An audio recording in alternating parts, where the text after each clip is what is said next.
కలెక్టర్లు ఐపీఎస్లు ఐఏఎస్లు ఐపీఎస్ల మీటింగ్ అంటే సాధారణంగా ఫస్ట్ ముఖ్యమంత్రి ప్రారంభిస్తారు.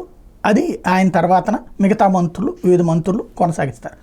కానీ చంద్రబాబు నాయుడు గారు పవన్ కళ్యాణ్ గారికి ఇచ్చే గౌరవానికి సజీవ సాక్ష్యం ఇవాళ కలెక్టర్లకు మామూలుగా 48 2 గంటల పాటు 2 రోజుల పాటు అనుకున్నారు. తర్వాత ఒక్కరోజు కుదించారు. ఇవాళ మీటింగ్లో కరెక్ట్గా ఆ టైంకి చంద్రబాబు గారు స్టార్ట్ చేసినటువంటిది పవన్ కళ్యాణ్కి అప్పచెప్పారు. పవన్ కళ్యాణ్ ఇంట్రడక్షన్ స్పీచ్ ఇచ్చారు. ఏమేమి పథకాలకు సంబంధించి కలెక్టర్లు చేశారు, గ్రామీణ స్థాయిలో పంచాయతీరాజ్ వ్యవహారాల్లో ఏం చేశారు, గ్రౌండ్ లెవెల్లో ఎట్లాంటి చేశారు, ఉపాధి హామీ పథకాలకు ఎలాంటి రికార్డు స్థాయి సక్సెస్ చేశారు, ఇవన్నీ ఉపన్యాసం ఇస్తూ చంద్రబాబు నాయుడు గారి మంచి విజనరీ, ఆయన ఆలోచన దృక్పథం అన్నటువంటిది రాష్ట్రానికి ఉపయోగం అంటూ కవితలతో కూడినటువంటి మద్దతిస్తూ సాగించినటువంటి ప్రచారం, ఆయన చేసినటువంటి ఉపన్యాసం ఖచ్చితంగా అద్భుతంగా సాగింది.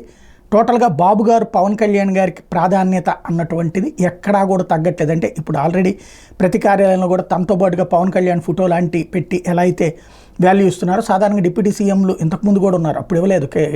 కేఈ కృష్ణమూర్తితో లేకపోతే కనుక అంతకుముందు ఇద్దరికి ఇచ్చారు కదా డిప్యూటీ సీఎంలు, ఆ టైంలో కూడా చేయలేదు. ఈ టైంలో ఆ స్థాయిలో ఇది అప్పట్లో మన చినరాజప్ప ఇద్దరికి కూడా వాళ్ళు ఆ తర్వాత మంత్రుల్లో భాగంగా మాట్లాడుకొచ్చారు. అలా కాకుండా ఫస్ట్ ప్రయారిటీ పవన్ కళ్యాణ్కి ఇవ్వడం అన్నది ఇక్కడ ఇంపార్టెంట్ పాయింట్.